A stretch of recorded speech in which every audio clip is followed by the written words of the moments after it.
Hey, what's up everybody? It's Connor with In Your Driveway Auto. As I come up on cars that have some real weird electrical issues, I've been trying to make videos of them because I know that these things are a real pain to track down, and if there's no videos on YouTube, it becomes very difficult to track stuff down.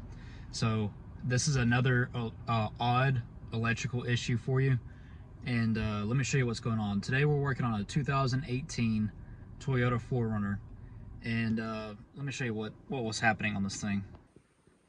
So it was an issue with the AC system, all right? So the fans would come on, the AC would come on, the light for the recirculation would come on, all that kind of stuff. It looked like it was working, but if I tried to switch it to heat, the heat would not come on, it would just stay on AC. And then if I tried to switch the modes here to go between, you know, face, foot, floor, defrost, all that kind of stuff, it wouldn't change, it would just stay on the face. And then if I click this, the light would come on and off, but the recirculation door would just stay shut. It wouldn't move at all. So I pulled a code, and I'm gonna put the code up on the screen right now, but basically the code was pointing towards either the HVAC amplifier, which is kind of like a control module for all the different mode doors and everything, or the HVAC wiring harness was faulty. So neither one of those are a lot of fun to do. They're not cheap to do, they're very expensive. So I started doing some reading on the service manual, and I was able to find a couple of fuses. There's a fuse and a relay under the hood. They're labeled on the actual fuse box, so you can take that thing apart and look and see which one they are and test them. But there's also a fuse box underneath this driver's side, like under the steering wheel basically, above the brake pedals.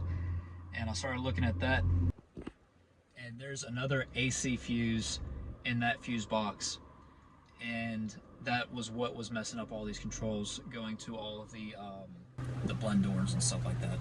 So let me show you which fuse it is so that you know which one to check, and you know which one to replace if you're having this issue. Could save you $1,000 or more. All right, so we're going up underneath this dash.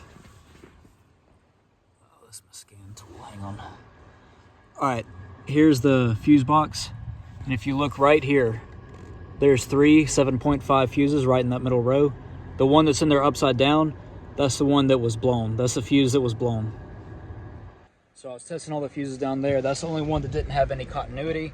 So I pulled the old one out, put a new one in, and I will say at first it didn't fix it. I cranked it up and none of the controls worked. It still was the same problem. So I was like, crap, you know, there's something else going on with it. So I cut it off, checked the fuse was fine. I cranked it back up, and then after that, all the controls started working. So I'm not sure why it didn't work at first, but just know if you replace that fuse, you may have to crank it up and off a couple times. But that's a quick fix.